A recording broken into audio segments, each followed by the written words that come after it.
Well, then you'd have other people complaining that. In case you wonder what I'm doing here, Right. why not using alchemical methods to try to get this water to go back at the strength and power of the original water. It's much purer and much stronger than our drugs are today. Everybody knows that originally water would cure anything inside or outside the body. We all here yet? I'm Dr. Hugh John Needham. I am New Albany's first homeopathic doctor. My office and our supply house is in the 300 block of Main Street. Stop by. That's to protect me. As they cure you or kill you, right? We're not in the office right now, man. Stop by the office sometime and stock up on some stuff. We have a whole lot of original formula Coca-Cola. It's got a little bit of cocaine in it. We usually have plenty of that around year-round for women's menstrual cramps and other things like that. It seems to sell pretty well. We also have Dr. Pepper. Has a little bit of heroin in it. Put a little snap in your walk as you're going down the street. All of our by-mouth oral cold medicine stuff are laced with alcohol because everybody knows alcohol gets the stuff that matters to the point fastest. We also have a huge selection of chocolate from all over the world.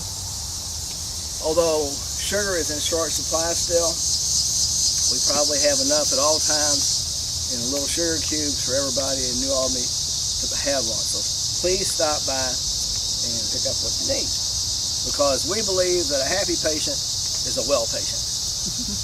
Dr. Needham's patients here in New Albany, and they're pretty happy. And they are very respectful of him. He's held positions as commissioner in the court system.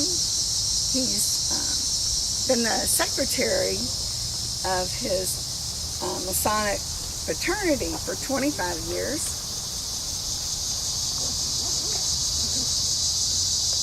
And as a member of the First Presbyterian Church, he's now the elder emeritus. That's hard to say. Elder emeritus of the First Presbyterian Church.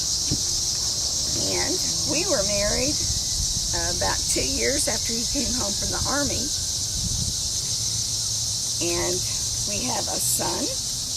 His name is Edgar Alfred Needham. The Alfred was my maiden name. So we're building on family names. And Edgar has 3 sons. And one of his sons is named Hugh John Needham. When I was growing up, I was Hugh John Needham. My father was Hugh John Needham. And his father, my grandfather, was Hugh John Needham. When I hit my teenage years and they were trying to tell me what to do, I felt like there was at least too many Hugh John Needhams in the area. Especially since Grandpa was sitting on our porch. He'd cut his leg. He owned a monument company in Louisville. And he'd cut his leg off above the knee. He was sitting on our porch bragging about what an ornate peg leg he had ordered and was coming to him. I did not want to go to work someplace where you could get an ornate peg leg for working there. That was not part of my plan. So I decided to take off. The year is about 1861. Talk of the Civil War. It's hot. Everybody's mad about something. East Coast, South, North. So I took off for Colorado. It was a gold mine. Supposed to be a big gold rush out there. I worked in the mines for about a month. And I said to myself, I think that Colorado gold mine is a synonym or means the same thing as how do you starve to death working real hard. We didn't find anything you could swap for food any place.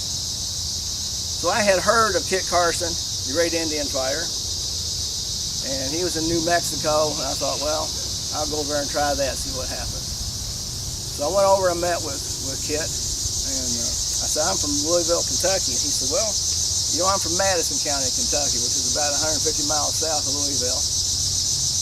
And he hired me on as a game hunter.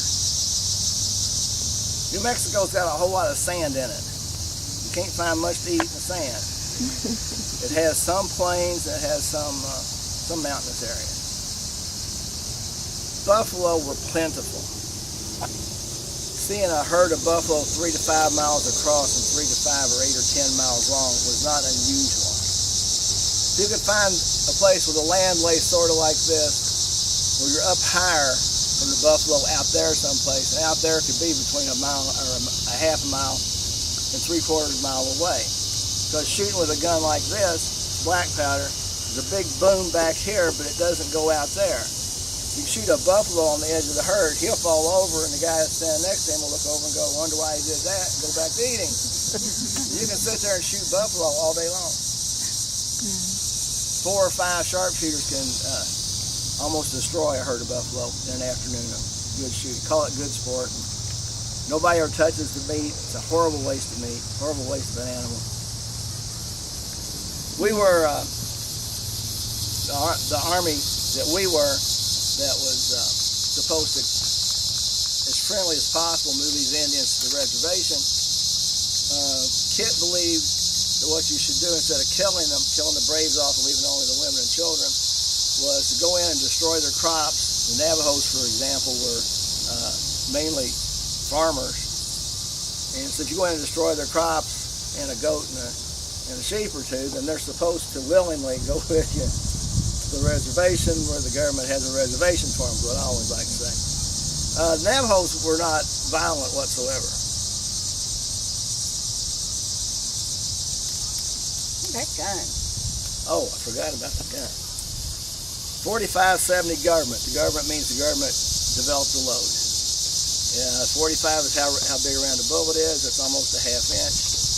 70 means you got 70 what? 70 grains of black powder. Big boom back here, not much out there. It's the same bullet that goes in a Gatling gun. It's about that long, about that big around. Gatling gun is terrible, terrible damage for people, crowds, or animals.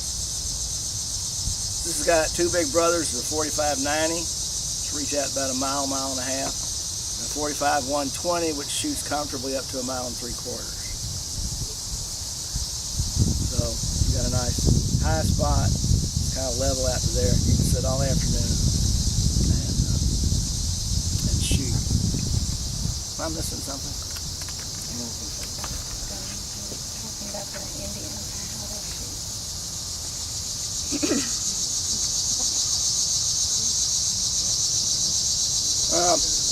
Whoever's the strongest in battle, and the white men were definitely stronger in these battles. We'd go in proud. We'd go in riding horses, carrying guns, whooping, hollering, shooting, killing, tearing everything up. While the Indians that weren't that well armed, didn't have horses a lot of times, would have to sneak around, hide behind trees, rocks and stuff, throw things, shoot arrows at you. And we would slaughter whatever was there. You know, at that time, the Army sent out their troops in like maybe 40 or 50 men in a company. And when they were trying to move the Navajo off to the reservations, they really had a lot of luck with burning their crops, their wheat and their corn. And especially, you know, when it got cold and winter came, they were real happy to go to the fort, which got them a little food, and then they went on to the reservation. But things were a little different in the southern part of New Mexico because the Comanches were there. Comanches were just very aggressive Indians. And the Comanches, there might be 1,000 of them. So things were a little lopsided according to how many men were there to fight in the army and how many men were fighting the Indians, fighting for the Indians. And that's when Hugh was injured. He took an arrow to his leg and a gunshot to his side and came home with some really big scars. But that wasn't the biggest problem that he had. There was a day that the Indians just had them surrounded, and there was no water. And of course, they couldn't get through the Indians to go after water. So Hugh found this well. It had this big, heavy stone on top of the well. And when he went to move it, he injured his back. His spine was injured. So when we married, he was pretty much bedfast for a few years. It's a heck of a time to get married. Yeah. Thinking of being married. Yeah. Okay. Today is our 60th wedding anniversary. Seems really amazing to me. But we have, we've talked about, you know, things that happened to us in our life and things like that. And he's told me a lot about Kit Carson and the band of men that fought out there. We used to have get-together campfires. Somebody'd send the word around, say, we're going to meet at a certain place on a certain day, and we'd go and sit and do like men have always done, swap war stories, lie a lot, tell the truth a lot. And those were great things, but there will be no more of those now because I'm the last survivor. This is it. Dr. Carson, thank you for your story. Thank you.